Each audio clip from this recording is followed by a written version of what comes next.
Elias Ward was late, and he knew it the moment his shuttle locked onto the station's guidance beam. The automated system should have greeted him with a confirmation tone. Instead, there was silence. The kind of silence that made a human think of mistakes that could not be taken back. The station hung in space like a forgotten thought, wrapped around the dim glow of a dead star. Its metal surface was old, scarred, and layered with designs that did not belong to any one species. Elias had seen many alien structures in his years as a courier, but this one felt different. It felt watchful. He checked the time again, even though it would not change. He was 7 minutes late. For most jobs, 7 minutes meant nothing. For a classified diplomatic delivery to a neutral alien enclave, it could mean disaster. Elias adjusted his jacket, straightened the data case strapped to his side, and forced himself to breathe. He reminded himself that he was not a soldier or a hero. He was a courier. His job was to arrive, deliver, and leave. The airlock opened without warning. No guards rushed in. No alarms sounded. The door simply slid aside, revealing a long corridor lit by soft white light. Elias swallowed and stepped out of the shuttle. His boots echoed too loudly against the floor. Or at least it felt that way. The corridor walls were smooth, changing color as he passed, reacting to his presence. At the far end stood a single door, taller than any human door had a right to be. It was closed. Elias walked toward it, each step heavier than the last. He stopped in front of the door and raised his hand, unsure whether to knock or wait. Before he could decide, the door opened on its own. A figure stood in the doorway. The being was tall, easily twice Elias's height, with a narrow body and 4 long arms folded neatly at its sides. Its skin was pale silver, almost reflective, and its eyes were dark and calm. It wore formal robes marked with symbols Elias did not recognize. The being looked down at him and spoke in clear, perfect human standard. "You are late, human." The words hit Elias harder than a shout would have. He opened his mouth to apologize, but the being stepped aside, gesturing inward. "Enter," it said. Elias froze. Inside the chamber beyond the door stood dozens of figures. They were aliens of many kinds, tall and short, smooth-skinned and scaled, glowing and solid. Some had eyes, some did not. Some stood on legs, others floated slightly above the floor. All of them were arranged in a wide semicircle facing the doorway. They were dressed in elaborate ceremonial clothing. Fabrics shimmered, metals gleamed, and symbols glowed softly in the air around them. The room itself was vast, with a high ceiling that disappeared into shadow, supported by curved pillars carved with ancient markings. Elias's mind struggled to make sense of what he was seeing. The being at the door spoke again. "Do not stand there. This gathering has already been delayed." Elias stepped inside, his legs moving on instinct. The door closed behind him with a deep, final sound. He felt every eye in the room turned toward him. The air was heavy, not physically, but emotionally. It pressed against him, filled with expectation. Elias clutched the strap of his data case, reminding himself why he was here. He was supposed to deliver a sealed message from Earth's diplomatic council. That was all. He looked around again, more carefully this time. The figures were not hostile. No weapons were visible. Their postures were calm, controlled, and focused. Still, something about the scene made his skin crawl. The tall being who had greeted him moved to the center of the chamber. "Representatives," it announced. "The human has arrived." A low murmur passed through the group. It was not a sound Elias could describe easily.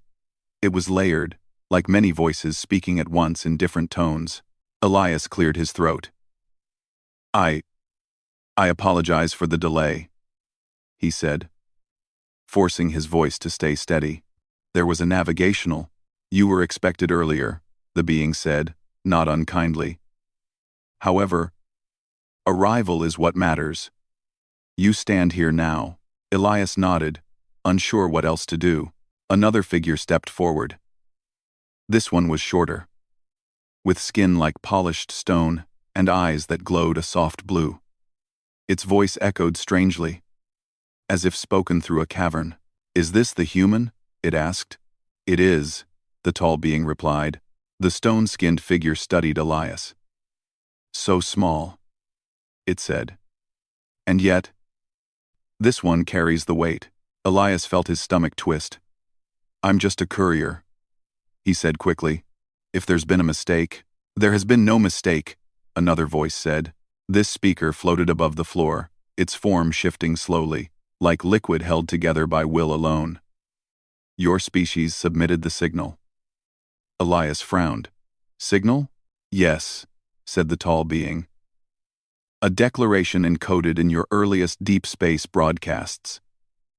A statement of endurance, of survival, of refusal to surrender." Elias's confusion deepened. Humans had sent thousands of signals into space over the centuries. Most of them were simple messages, records of history, music, stories, proof that humanity existed. Those were not declarations. They were introductions. "I think there's been a misunderstanding," Elias said carefully. "Humans didn't mean. Meaning is shaped by the listener." The stone-skinned figure replied. "Your signals reached us during our time of collapse. We studied them. We learned." Elias shifted his weight. "Learned what?" "That humans endure," said the floating figure. "That humans bond. That humans rebuild again and again. Even when logic suggests extinction." The murmur returned, stronger this time. Elias glanced around the room again. The word formed in his mind before he could stop it. Brides. The thought made no sense. And yet it fit too well. The ceremonial clothing, the careful arrangement, the focus on him. His heart began to race. "I don't understand why I'm here," Elias said honestly. "I was sent to deliver a message. That's all." The tall being regarded him for a long moment. "You are here because humanity has been chosen." 200. All 14. "Chosen for what?" Elias asked. The being raised one long arm and gestured to the gathered figures. "For union." The word echoed in the chamber. Elias felt cold. "Union, as in marriage?" The being tilted its head slightly. "Your concept is similar, though limited." Elias took a step back without realizing it. No. This can't be right.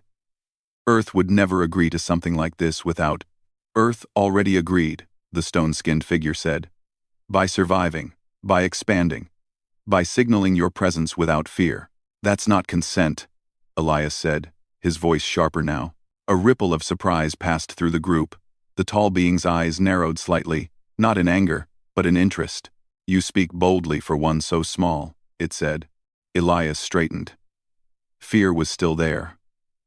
But something else rose with it. A familiar human response to being pushed into a corner. "I speak because I'm human," he said. "And humans don't enter unions, they don't understand." Silence fell over the chamber. The tall being studied him again, more closely this time.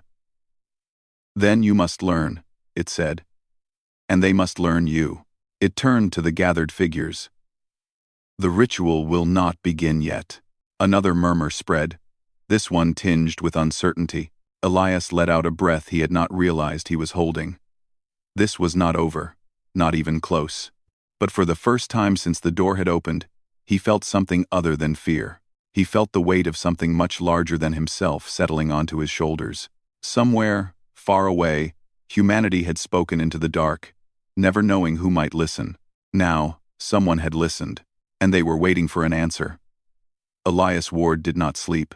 The chamber that had been given to him was quiet, warm, and carefully designed to fit a human body, which alone made him uneasy. The bed adjusted itself when he sat down, the lights dimmed when his heart rate slowed, and the walls displayed a slow image of Earth's oceans. It was thoughtful. Too thoughtful. He sat on the edge of the bed, hands clasped, staring at the floor. His mind kept replaying the moment the tall envoy had said the word, union. The image of the chamber filled with alien figures returned again and again. Dozens of beings. Dozens of expectations. All focused on one human who had only been meant to deliver a message and leave. Elias stood and paced the room. He tried to remind himself of facts. He was alive. He was not restrained. No one had threatened him. That should have made him feel better. It did not. A soft tone sounded near the door. Elias stopped pacing. "Enter," he said. The door opened smoothly. The tall envoy stepped inside. Alone this time. Up close, Elias could see faint lines in the being's skin. Patterns that shifted slowly. Like thoughts made visible. "You did not rest," the envoy said. "I tried," Elias replied. "Didn't work." "That is acceptable," the envoy said. "This moment carries weight." Elias gave a short, humorless laugh. "That's one way to say it." The envoy moved closer, then stopped at what was clearly a respectful distance. "You wish to understand," it said, "and you resist." "Yes," Elias said. "Both." The envoy inclined its head. "Then we will speak." A section of the wall shifted, forming two simple seats. The envoy sat with careful precision. Elias hesitated, then sat opposite it. "My name is Elias Ward," Elias said. "I don't think anyone actually asked." The envoy paused, then replied, "I am known as Scifi. I serve as speaker for the Concord gathering." "Good," Elias said.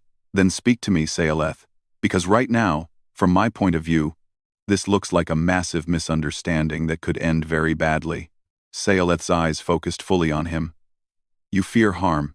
I fear decisions being made without consent," Elias said, "on any side. That concern is human," Scifi said slowly. "And that is why this gathering exists." Elias leaned forward. "Then explain it. All of it. Not symbols, not rituals, words." Scifi was silent for a moment. Then it began. "Across the galaxy," Scifi said, "civilizations rise and fall. Most follow predictable paths. They expand, stabilize, and then fracture. We have studied this pattern for longer than your species has recorded history." Elias listened, forcing himself to stay calm. "Some species are strong," Scifi continued. "Some are intelligent. Some are creative. Few are resilient. Fewer still adapt under pressure without losing identity. And you think humans do," Elias said. "We know humans do," Scifi replied. "Your recorded history shows collapse followed by recovery. Repeatedly. War, disaster, disease, environmental loss. Again and again. Your species bends but does not break." Elias thought of Earth's long, painful history. He had never considered it impressive, just necessary. "You sent signals," Scifi said. "Not declarations of dominance, but stories. Music. Records of failure as well as success. That was unusual." "So, you decided that meant marriage?" Elias asked. Scifi's expression shifted slightly. "Not marriage. Bonding." "Still not okay without asking," Elias said. "Agreed," Scifi said. Elias blinked. "Agreed?" "Yes," Scifi repeated. "That is why the ritual was paused." Elias let out a slow breath. "Then what exactly were those beings offering?" "Representation," Scifi said. "Each figure you saw carries the authority of their civilization. The ritual binds them into a unified alliance structure. Shared defense. Shared knowledge. Shared survival." Elias frowned. "That sounds like a treaty. Why not just call it that?" "Because treaties fail," Scifi replied. "They fracture under fear. This ritual has endured for millennia." "By forcing participation?" Elias asked. "By assuming shared purpose," Scifi said. "Until now." Elias leaned back. "Humans don't work that way." "We are beginning to understand that," Scifi said. There was a pause. "Why me?" Elias asked quietly. "Why not a general? Or a diplomat? Or someone important?" Scifi's eyes softened, if that was the right word. "Because you are not important." Elias raised an eyebrow. "You were sent because you are trusted." Scifi continued. "Your role is to carry words without altering them. To arrive without threat. To speak only when necessary. That's Disturbingly accurate, Elias said. The ritual requires a representative who embodies the species, not its power, Saeleth said. You fit the requirement. Elias stared at the floor.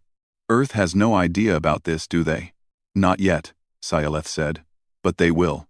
Elias's data case sat beside his chair, suddenly feeling much heavier. What happens if I say no? He asked.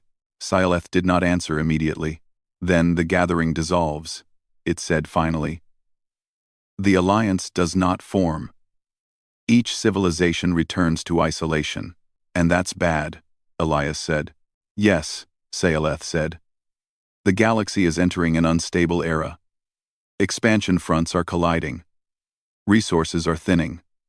Without cooperation, many will fall. Elias closed his eyes. He did not like being cornered by responsibility. He had never wanted that kind of weight. And if I say yes? He asked. Then humanity becomes a central bond, Saeleth said. A stabilizing force. A reference point. That's insane, Elias said softly. We're barely holding ourselves together half the time. And yet, Saeleth said, you continue. A soft chime echoed through the room. Saeleth rose. The representatives wish to speak with you. Not as participants. As individuals. Elias looked up. All of them? Not at once, Saeleth said. One by one. Choice matters to you. We are adapting. That word again. Adapting. Elias stood, heart pounding. Okay, he said. But I make no promises. That is acceptable, Saeleth said. The chamber was smaller this time, more intimate. Only one other being waited inside. It was tall and slender. Its surface faintly glowing with soft colors that shifted with emotion. It inclined its head. I am Lirin of the Vale Cities, it said. I volunteered to speak first. Why? Elias asked. Because my people believed your species would obey, Lirin said. I disagreed. Elias blinked. You did? Yes, Lirin said. You endure. But you also resist. That combination is rare. They spoke for a long time. Lirin spoke of a world slowly fading, of cities built to float above poisonous seas, of alliances that had failed when fear took hold. Elias spoke of Earth, of division and hope existing side by side, of people arguing loudly and still working together when it mattered. When the meeting ended, Elias felt drained, but changed. More followed. A scaled warrior who spoke of honor learned through defeat. A scientist made of light who asked endless questions about human curiosity. A quiet figure who never spoke aloud but communicated through emotion, showing Elias images of loss and rebuilding. Each meeting chipped away at his fear, replacing it with understanding. By the time Elias returned to his chamber, he was exhausted in a way sleep could not fix. He sat on the bed and stared at the Earth-Ocean display again. They were not monsters. They were not villains. They were afraid. And for the first time, Elias understood the true danger of the situation. Not the ritual, not the alliance, but the assumption that humans would accept without question. He opened his data case and looked at the sealed message from Earth. Tomorrow, he would have to answer not as a courier, but as a human, and whatever he chose would echo far beyond this station. Into a galaxy that was watching, waiting, and slowly learning that humanity was not what it expected. Elias Ward stood alone in the central chamber again, but it no longer felt the same. The space was just as vast. The ceiling still lost in shadow. The symbols along the walls still glowing softly. Yet the weight in the air had changed. Before, it had been expectation pressing down on him. Now, it was attention. Careful, focused attention. The representatives stood in a wide circle, not in ceremonial order this time, but in looser positions. Some sat, some stood. A few floated or rested against the curved pillars. They were watching Elias, not as an object in a ritual, but as a voice that mattered. Saeleth stood near the center, hands folded. You have spoken with many, Saeleth said. You asked questions. You listened. This is noted. Elias nodded. His throat felt dry, but his mind was clear in a way it had not been before. I did. he said. And now I need to speak. A soft ripple moved through the gathering. You may, Saeleth replied. Elias took a slow breath. He reminded himself that he was not here to impress. He was not here to perform. He was here to be honest. That, more than anything else, was human. When I first walked into this room, Elias began, I was afraid. I thought I had stumbled into something dangerous. Something wrong. He paused, scanning the faces and forms around him. I don't think that anymore, he continued. I think this gathering was built with good intentions. With fear, but also hope. Several representatives shifted slightly. One of them, the glowing scientist, pulsed brighter. But good intentions don't make something right, Elias said. And survival doesn't excuse taking away choice. Saeleth watched him closely. You return to this point often. Because it matters, Elias said. To humans, choice is not a small thing. It's the difference between unity and control. A low sound echoed from one side of the chamber. The scaled warrior Elias had spoken with stepped forward. Our rituals have preserved us, the warrior said. They are not chains. I believe you, Elias replied. But they're still your rituals, not ours. The warrior considered this, then stepped back. Elias continued. You believe humanity is resilient, that we endure when others fall. That part is true. The murmur returned, stronger now. But you misunderstand why. Elias said. We don't endure because we are bound by tradition or obligation. We endure because we argue, we fail, we adapt, and then we choose to keep going. He gestured around the chamber. You saw our signals, our stories. You saw survival. What you didn't see was disagreement, debate, people saying no. Saeleth tilted its head. You believe refusal is strength. Yes, Elias said. When it's allowed, silence spread. One of the representatives stepped forward. It was the quiet one, the being that spoke through emotion rather than sound. A wave of feeling rolled through the chamber. Not words, but impressions. Curiosity, doubt, understanding. Elias felt it and nodded. You're starting to see it, he said softly. Saeleth turned to the gathering. The human proposes an alternative. I'm not proposing, Elias said quickly. I'm explaining. Saeleth looked back at him. Explain then. Elias straightened. This was the moment everything balanced on. Humans don't form unity through ceremony, he said. We form it through shared work, through trust built over time, through facing problems together and choosing to help instead of turning away. He took a step forward. No one stopped him. If you want humanity as an ally, Elias said, then don't bind us. Walk with us. Let us choose to stand with you. The chamber erupted in sound. Voices overlapped. Lights shifted. Emotional waves clashed and blended. Elias stood still, heart pounding. But he did not step back. Saeleth raised its arms, and slowly, the noise faded. This has never been done, Saeleth said. Neither has half the stuff humans survive, Elias replied. A strange sound escaped Saeleth. Elias realized, after a moment, that it was laughter. You are disruptive, Saeleth said. Yeah, Elias said. We get that a lot. The stone-skinned representative stepped forward. If we abandon the ritual, the alliance framework collapses. Then build a new one, Elias said. With us, not around us. And if humanity refuses later? Another voice asked. Elias did not hesitate. Then that's our right, and yours.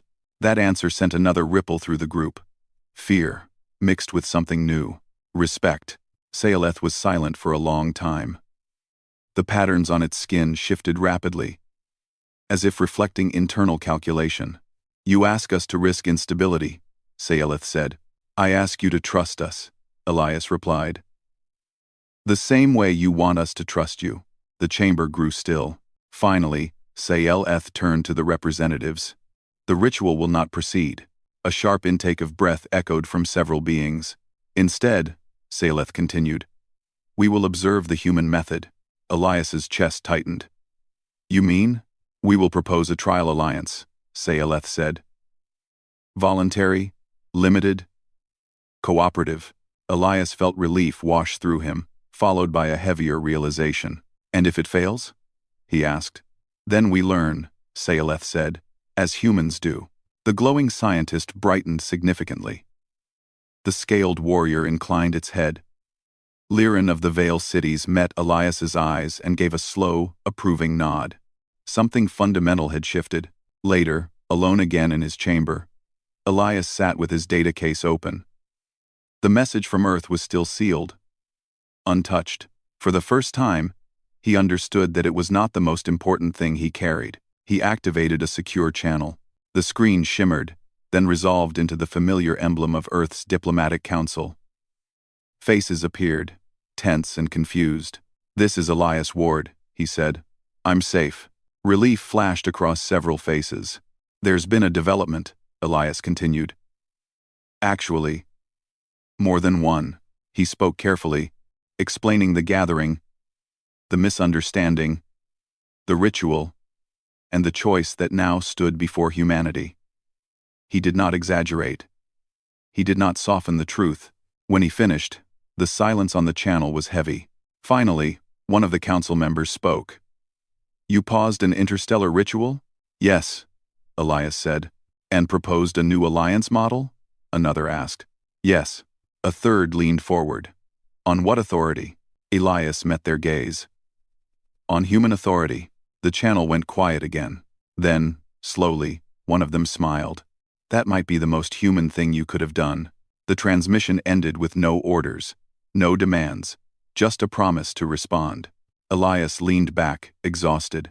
The galaxy had expected humanity to fit into an old shape, to obey an ancient system, to be predictable. Instead, one human had said no, and in doing so, had shown them something far more dangerous and far more powerful, that humans did not just survive. They changed the rules. The waiting was harder than the speaking. Elias Ward learned that over the next few days, the station did not rush. The Concord gathering did not rush. Decisions here were not made quickly or loudly. They unfolded slowly, shaped by discussion, reflection, and something Elias was beginning to recognize as careful respect. He spent his time moving between chambers, no longer escorted, no longer watched. The station responded to him as it did to the others, adjusting light and space without question. That alone told him something important. Humanity was no longer being tested. It was being considered. Sayalith met Elias in the central chamber again. This time, the room was open. Wide panels revealing the dead star outside. Its faint glow cast long shadows across the floor. The representatives have concluded their deliberation, Sayalith said. Elias felt his stomach tighten. And they have chosen uncertainty, Sayalith replied. Elias let out a breath. That sounds hopeful? It is risky, Sayalith said, which makes it human. Elias smiled despite himself. The Concord gathering will dissolve the ritual framework, Sayalith continued. In its place, a cooperative council will form. Membership will be voluntary. Withdrawal will be permitted. Elias blinked. You're serious? Yes, Sayalith said. You have altered a structure that has existed longer than your species. That wasn't the goal, Elias said. Nevertheless, Sayalith replied, it is the result. Other representatives began to enter the chamber. Liren of the Vale Cities arrived first, followed by the glowing scientist, the scaled warrior, and many others Elias recognized.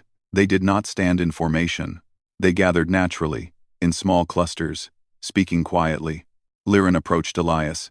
My people have already voted, it said. We will join the trial alliance. That was fast, Elias said. We are tired of slow extinction.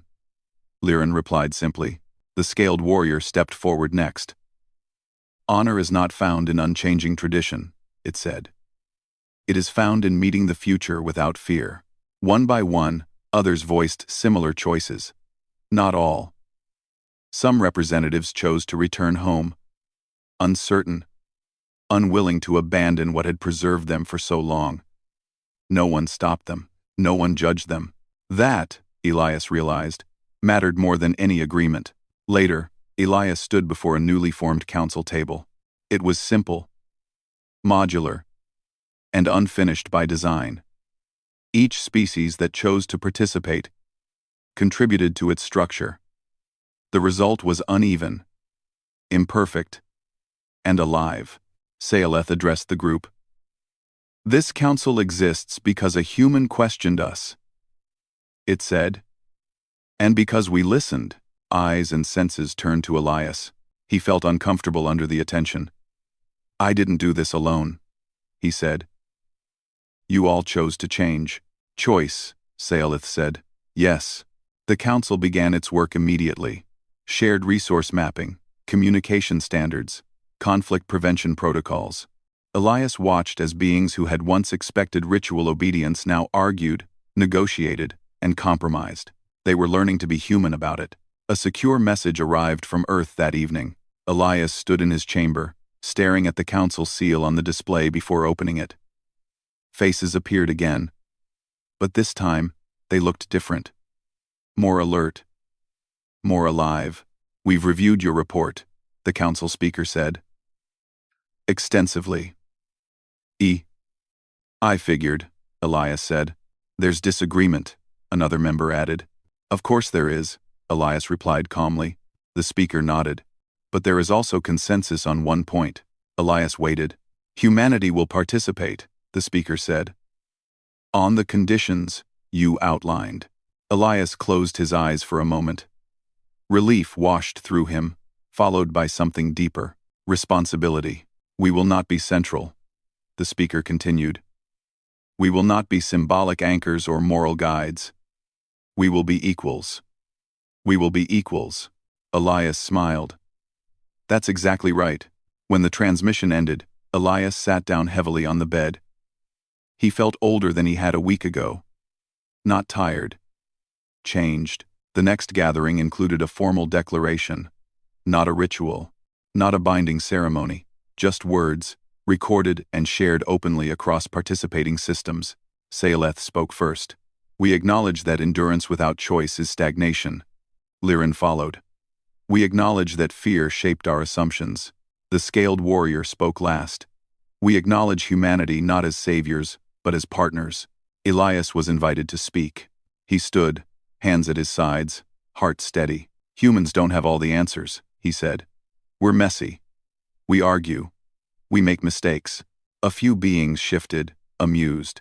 "But we keep showing up," Elias continued. "For each other. For the future. If we're going to do this, that's how it has to be." There was no applause. No ritual response. Just agreement. Days later, Elias prepared to leave the station. His shuttle was fueled and ready. The data case that had brought him here now carried something else entirely. Shared protocols, open channels, and the first framework of a living alliance. Saeleth accompanied him to the airlock. "You were late," Saeleth said. Elias chuckled. "Yeah, sorry about that." "If you had arrived on time," Saeleth said, "this would not have happened." Elias paused. "You don't regret it?" "No," Saeleth said. "We learned." The airlock opened. As Elias stepped inside his shuttle, he looked back one last time. The station no longer felt like a place of judgment or expectation. It felt like a beginning. The shuttle disengaged and drifted free. As Elias guided it away, he thought about the dozens of beings he had first seen standing in silence, waiting for him to accept something he did not understand. He wondered how many civilizations had been shaped by quiet assumptions, by traditions never questioned. Humanity had been late to the stars. Late, loud, confused, and unprepared. But perhaps that was exactly why, when the galaxy finally opened the door and said, "You're late, human," humanity had answered not with obedience, but with a question, and in doing so, had reminded the universe of something it had forgotten. That survival was not just about enduring, it was about choosing, again and again, to move forward together.